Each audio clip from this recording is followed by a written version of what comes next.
নজর রাখবো পরবর্তী সংবাদে। দুষ্কৃতিকারীদের আক্রান্তে আহত হয়েছে এক সিপিএম পরিবার। অবশ্য এই বিষয় উঠে আসছে, এই অভিযোগ উঠে আসছে গতকাল রাতে আক্রান্ত হয়েছে চারিপাড়া বাসস্ট্যান্ড সংলগ্ন সিপিএম এক পরিবার। এমনটাই অভিযোগ এবং অভিযোগের তীর এই মুহূর্তে শাসক দলের দিকে। তারা অভিযোগ করছেন যে শাসক দলের কোনো দুষ্কৃতিকারীরা এইরকম কাণ্ড কলাপ চালিয়েছে।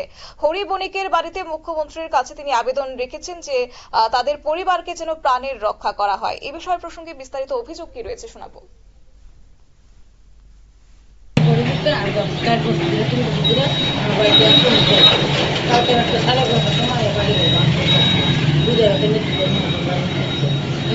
আমরা মুখ্যমন্ত্রীর বিচার চাই। আমরা কি এলাকায় থাকবো না থাকতাম না?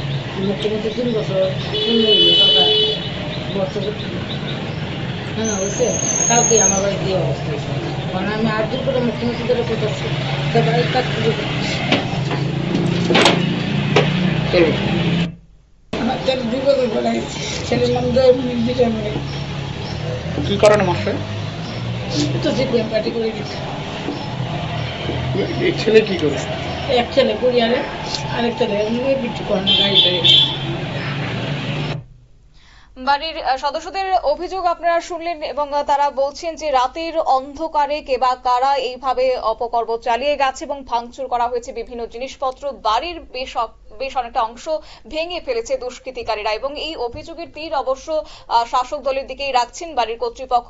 সিপিএম সমর্থকদের বাড়িতে এই হামলার অভিযোগের পরিপ্রেক্ষিতে এবং বর্তমানে তারা চাইছেন কে বা কারা এই ঘটনার সঙ্গে জড়িত ছিল তাদের যেন চিহ্নিত করে উপযুক্ত শাস্তি দেওয়া হয়, এমনটাই দাবি রাখলেন আজ সংবাদ মাধ্যমের সামনে।